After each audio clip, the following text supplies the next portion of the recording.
Yo, what's up, everybody? Welcome back to the In the Fire podcast, where we talk about loneliness. Yeah, that's today's episode. Welcome back, guys, to In the Fire. We appreciate you guys, whether you're listening on Spotify, iTunes, or watching us on YouTube. Check us out on TikTok. Check us out on Instagram. Check us out on Facebook. Check us out on YouTube Shorts. We love you, and welcome back to being in the fire. We're in the fire with you. We're along this journey with you. We're doing this journey together. Yes. This is the last episode of February, our series on love. Love. Next. Check out the recent 3, Facts, please. bro. Those were bangers. Fire. Those were bangers. And a lot of people need to hear that. Absolutely. But today, we're a little different mood. Different view on the month of February. Yeah. But it's real. It's real. And that's why we have to talk about it. 100%. Because I don't know if you got stats. I do, actually. All right. But you want to start us with stats or not? You share. I mean, the only one that I want to say is 60. I think it's around 60% of young adults. Yeah, I got that one. Are lonely. 61%. 61% of young experience. They put it in like serious loneliness. Wow.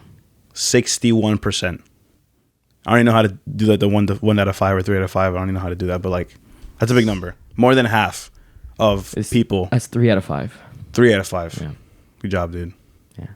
3 out of 5 people our age experience like serious loneliness. And it's not even young adults. And that's the thing. Like, what's crazy about this topic is in a world where we're so surrounded by people, in a world with 8 billion people, almost 8 billion people, where you can contact literally anybody from anywhere. Yeah. At all times. Yet we still feel lonely. In a world where we have friends around us, supportive friends, good friends, family, we still manage to feel lonely.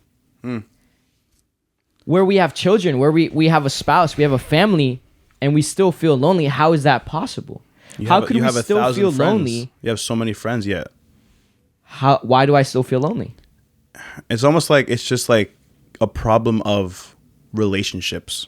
You know, it's a problem of what a relationship is, really. You know, what do you mean by that? Because are your friends like, how do I say this? It's like who's really your friend? You know, because that's kind of what I get from what you're saying is like, what's the view on friendships nowadays? Like how are like? Okay, wait. So are you saying the quality of our friends is what affects our loneliness? The quality of our friends is what affects our loneliness. You know, I would think if you had really genuine people around you that really, really loved you and really like looked out for you every day and checked up on you every single day and did all they could to be the person in your life. Not to say that loneliness would end, but I feel like it would be more lowered in percentage if that was the kind of friends we had.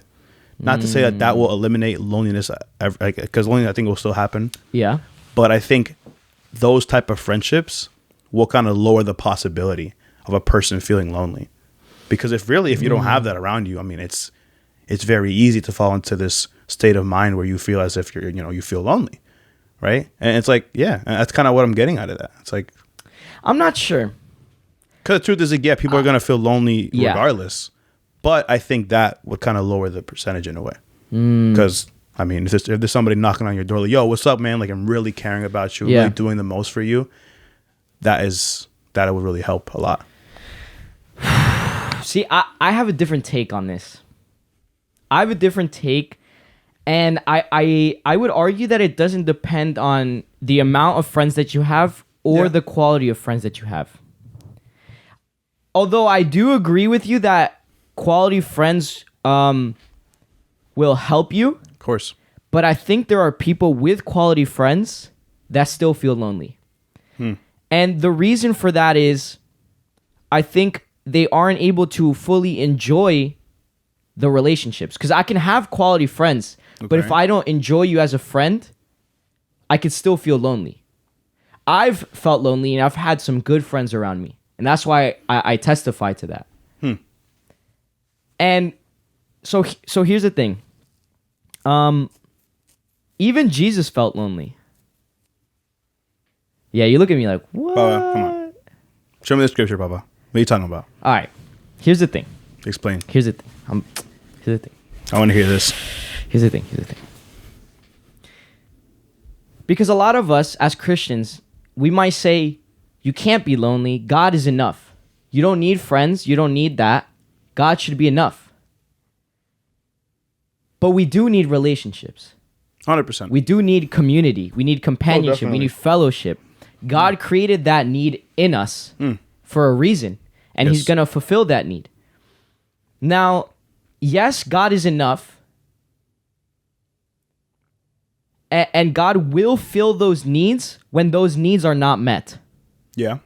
So in a time where you are truly lonely, when you are truly alone, yes, God is enough. Mm-hmm. But even Jesus felt lonely at one point.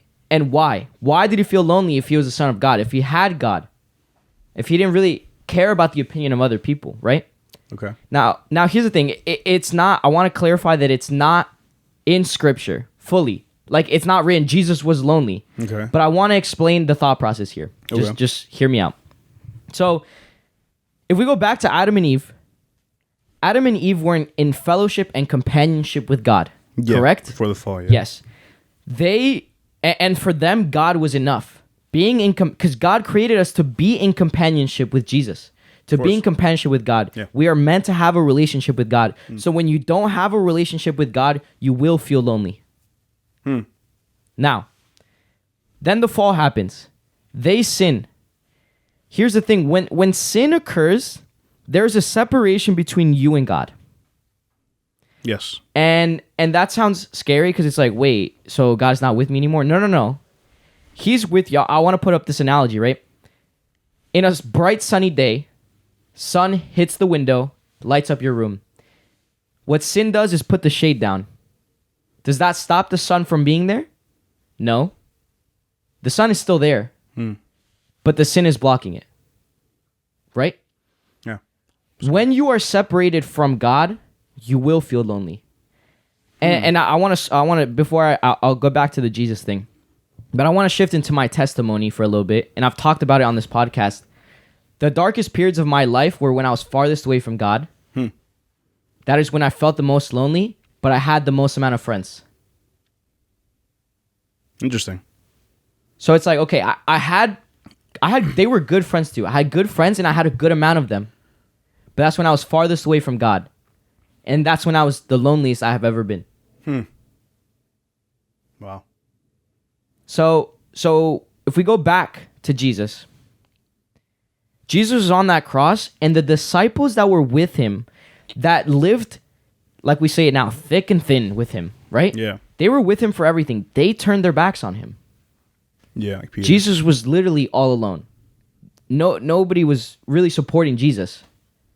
He was up there, everybody like just dying on his own. And you remember the part where he says, my God, why have you forsaken me? Jesus took all the sin from us. All of it. Jesus took your sin, my sin, everybody's sin of all history, put it on himself. In that moment, it's not that God's presence wasn't with him, because God was always with him. But he was unconscious to God's presence because of so much sin that he had held on him. So in that moment, he was like, God, my God, why have you forsaken me? Why have you left me? Why have you abandoned me? God didn't abandon him, but Jesus in that moment felt that way because of so much sin in his life. Wow. You gotta take that in for a second, bro. Jeez. Yeah, you dumped the whole truckload right there, bro. But no, I like what you're saying, and yeah, it makes sense. And I mean, what I really got from that is kind of like, I know that there's situations where even the best of friends aren't enough. You know, it's kind of like what you said.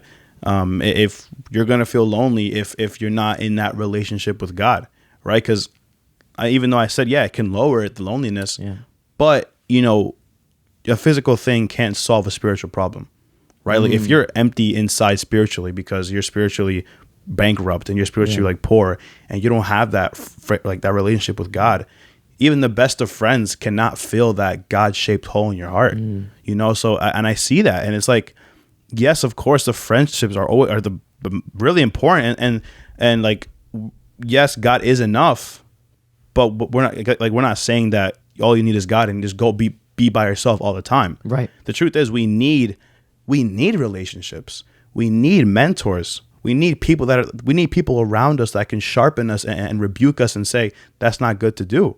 Yeah, we need those people around us. I think here's the thing. I think that's the way that God also fulfills our needs.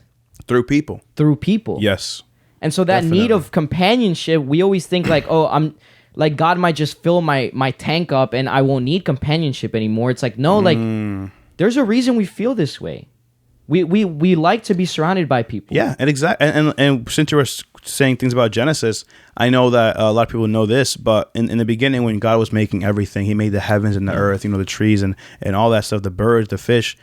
After he said everything, after he made it, he said, this is good, right? But then when you look to it, the first thing that God said wasn't good was that man be alone, right? And so why does he say that? And when I think about it, I'm like, okay, if a person truly feels very lonely, what I imagine this person is like in their head is that no one cares about me. Like no one actually cares about me. No one wants me. No one really cares about how I'm doing. No one wants me to succeed. No one wants me to reach my potential.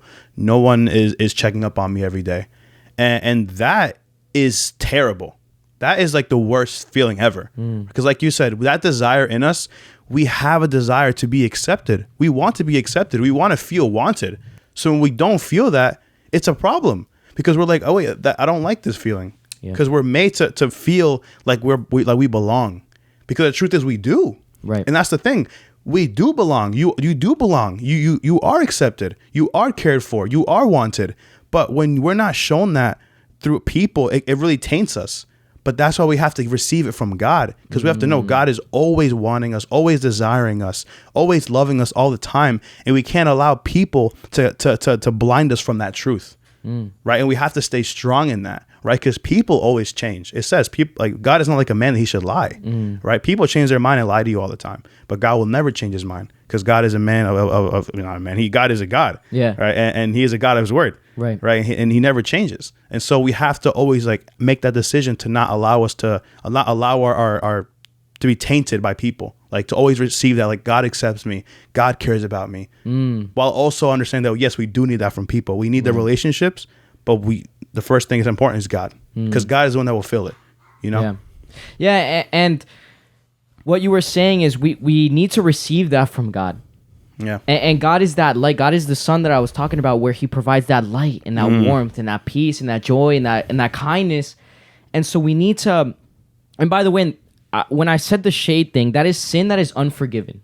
Right? I want to just clarify that because I don't want anybody to, let's say if they fall in sin, they're like, okay, God doesn't, God's not with me right now. No, God's with you. And thanks to Jesus taking that sin for you, you are forgiven and God has grace with you. And that sun is going to keep shining on you and in your life. But God has to be the center of your relationships, the center of your life, the center of everything that you do so that your needs could be truly met. In Philippians, he says, and this same God who takes care of me will supply all your needs with his glorious riches, which have been given to us in Christ Jesus. He's going to give us the needs that he's going to fill the needs that we have. And those who feel lonely, this is what I want to encourage you with. First of all, you are not alone. You're not. And You're really not. and I know it sounds, I guess, cringy because everybody's going to say that to you. You're not alone. You're not alone. You're not. You're not alone. You're not alone ever. Yeah. You're not alone ever. And reach out to God. For some of you that have backslid and maybe you're feeling lonely, it is time for you to get back to God. It is time for you to put up that shade and let the light just shine in your life. It's time for you to just receive that love and that fellowship that you once had with God. Wow. And for those of you that haven't had a relationship with God, I encourage you. That will fill it. Like that will solve. That's the one thing we all need. Like it's crazy because we look at Genesis, God, like you said, God made us to be in fellowship with him. So when we're not like that, guess what? There's a problem. Right. Because that's not how we're made to be. Right? Because we're not going to function the way we should be because God made us to function with him. Right. But how can we function if he's not in our lives?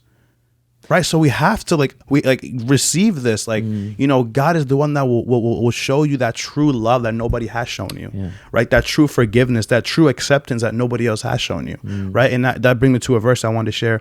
Psalm 27:10. This is an amazing verse.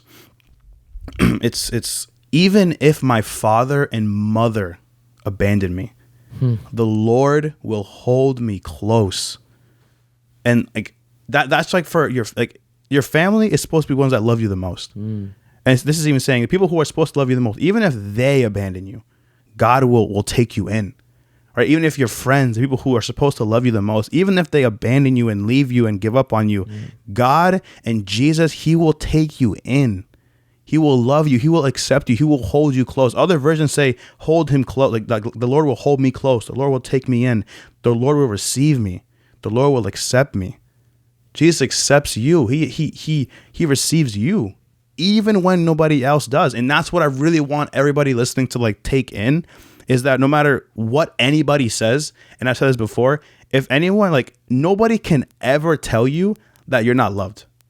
Nobody. They can't, because you are. Yeah. Right? You I want everybody to know that. Nobody can ever say that you don't belong, because you do. Nobody can ever tell you that. And so I want everybody to have that built up in them, that wherever they go, no matter what anybody says or what the situation is telling them, they are loved and they are accepted. And they can walk with that confidence because God does, because God loves them and God accepts them. And that's what I want people to understand. I would also say, do you think loneliness is kind of like a sign that we need to be more in fellowship with God? Yes. Fellowship with God or fellowship with people? With God. With God, yeah, no. Yeah. Because I mean, not with people, because like we talked about in the beginning, I could be surrounded by people and I could still feel lonely. Yeah. And if I feel that loneliness, that is a sign for you to take as, okay, I need to be more in fellowship with God. Oh yeah, 100%. If I'm feeling this way, it's for a reason. Maybe the shades are up and the light's not coming in. I need to let God shine into my life again. Yes, people, you need to understand that God sees you. Yeah. Plain and simple. God sees you. Yeah. And you need to understand that. If you don't understand that, you're going to think nobody's seeing you. Right. That nobody's looking at you. Nobody's protecting you. Right. But God is doing all of that. Yeah. So yeah, 100%. But also too, yes, it's a sign that you need to be more in fellowship with God. But simple answer, are you surrounded by people that love the Lord? And I say it a lot because it's just so important. Church is very important. For the sole reason that it is for unity. It is for people to be around each other, to help each other out. If somebody's low, everybody else is going to go and help that person. Because that's what we're here for, to heal people, to heal, to help each other out, to share the word, to sharpen each other. All that stuff happens at church, right? So are you going to church?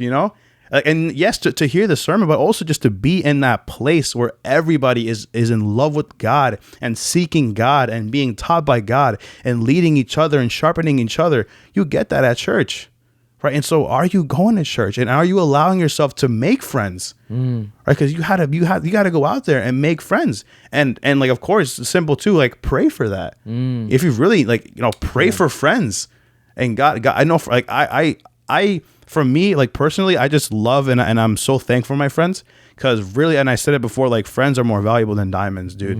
And I'm so thankful that God has brought so many friends into my life that I can truly depend on, right? And I'm just so grateful for that. Really, there's been moments where my friends have pulled me forward, right? Where I want to be back, my friends pulled me, and I'm grateful for that so much. So it's that is so valuable. So pray for that, and don't just pray for it and sit in your room in the corner. That's true. No, pray for it and then bring your shovel and God will do the rest. It's do your part, God will do his part. Right. You want to move the mountain, bring the shovel. Right? If you want to pray for friends, don't sit in your corner in the room all right, God, can he drop right here? No, just go to the church, go somewhere, make some friends that love God, and surround yourself with that. Because that is what's going to help you. It's going to help you. God wants that for us, to be in fellowship with people. And I want to talk to the people that are in a season of being alone, because I don't want you to get confused with being alone and loneliness. You can be alone and not be lonely. Mm. And here's the thing. God may have separated you for a reason. He may have Ooh, I like that. Yeah. put you alone for a reason, because he needs to construct a foundation in you so that you can have the friends that you were just talking about. I like that. I like what you're saying right now. Yes. Because like I said before, for us to truly have those type of friendships, the friendships that matter, for us to get rid of and exit that feeling of loneliness, we need to have God in the center. God is the cement that binds all our needs together. But he needs to be there. And sometimes for him to do that in your life, he has to separate you from the distractions, from the noise, from the things that are separating you from him, so that you can get close to him, build that foundation, and then he pushes you back out into the world. That is so good. And they just remind me, like, there's I know that for a fact that there is so many Christians that are in either high school, middle school, college, that feel lonely or just alone and singled out because of their faith, because they don't want to participate in conversations with their friends, because their conversations are just inappropriate and they don't want to be a part of that, or they're not doing the things that their friends are doing. And so guess what? They feel alone. And that's such a good point, that like you have to understand, like I said before, God is with you. And in that, I mean, it says in the Bible, if the world doesn't accept you, I mean, that's because you're not part of it. Yeah. You're not of the world. So of course, if you're not of them, they're not going to accept you. But Jesus went through it first. He did it first for us, right? If they hate you, remember they hated me first. Wow. And all Jesus was doing was good things, and they hated him, right? So it's like, kind of take confidence, you know, because again, like you said, you might be alone and not lonely. Like, take confidence in that. Like, you're doing that, you're going for it, and you're being the one that's singled out, yes, but you're doing it for Jesus. You're representing Jesus. You're doing it for the glory of God. So other people can see you and be like, whoa, that guy's different, or that girl's different. Why does she like kind of radiate that energy, or why does she act that way, or why does he talk that way? Because I know Jesus, right? So kind of take confidence in that. And you won't be alone forever. No. It may be a season, but God has people for you. And Yes. that's where the praying comes in, and the faith comes in. It's like, okay, I may be alone right now. I'm going to focus on my relationship with God. Yes. I'm going to focus on cementing that, on building that foundation, and the people will come. God will bless me with those people, and I believe that. But right now, I'm focusing on God. Right now, I'm focusing on God, and that foundation will just become strong and cemented, and nothing will be able to tear it apart. And when that happens, and God pushes you back into the world, that's where your season of being alone ends, because you won't be alone forever, because God promises companionship. He wants us to be accompanied by people. Yeah, that's amazing. And something else I want to say too is, this is also, it's not, being alone isn't bad, right? Jesus set the example of silence and solitude, right? Moments where he would leave his house and thousands of people were waiting outside for him to heal them and teach them. And he was like, hold on, let me go pray to my Father first. I let it distract me. But yeah, like, don't think it's like a bad thing to be alone too. Like, you should have your moments where you are alone. Actually, that's very important.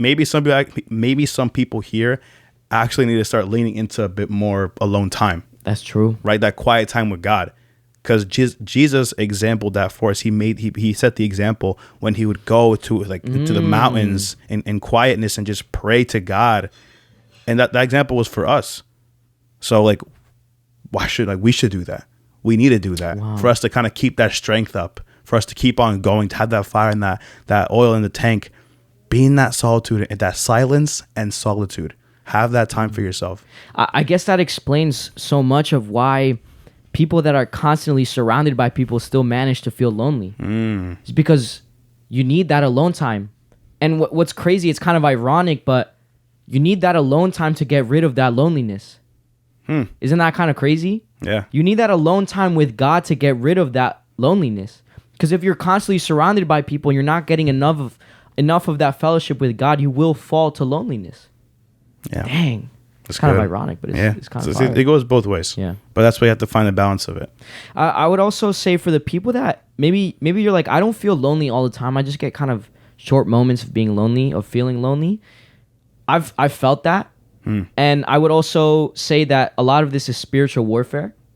There were moments where I was just good. I had good friends. Yeah. I was in good fellowship with God. And I remember it vividly. I was coming back from school and I just got that feeling of loneliness out of nowhere. And I was just like, dang, I'm lonely. And I was like, wait a minute. No, you're not. No, I'm not. What? Where did that thought come from? I'm not. I'm not lonely. And that's like what And I it said went away before. that fast. You have to keep these things in your mind. You're not loved. Wait, I am loved. Yeah, what? Why would I think like that? Yeah, why would I think like that? Keep that defense up. Yeah. Because it's all in the mind. The enemy wants to hit you. Absolutely. So keep that up and Absolutely. yeah. But yeah, I just really encourage you guys, go and have God be the shelter, the foundation, the light, the warmth, the peace, the love, the your kindness. high tower. Yeah. Hide in him. Let's put those shades up. Let's let the sun just shine in your life. DM us if you guys have any questions, if you guys are feeling some type of way, whatever, we'll talk about it together. But listen, loneliness is something that a lot of us, if not all of us, go through at least once. I would say more than once. Yeah. It happens. But we shouldn't stay in that. It's not normal. It's not from God. Feeling alone is not something that we should be feeling. It's like, even if you're a Christian, we tend to feel lonely. Yeah. And that's a sign. We take that as a sign and we say, okay, God, I need to get back in fellowship with you, like deep fellowship. I need to feel your love. I need to let the light shine in my life, and let's do this. With God and people. Yeah. Yeah. But we love you guys so much. Love we appreciate you you guys. We hope this episode helped you guys a bit or a ton. If it did, leave a comment, let us know. Leave a like, subscribe, show us some love. We appreciate you guys. And we'll see you guys for the next episode. Peace out. Peace.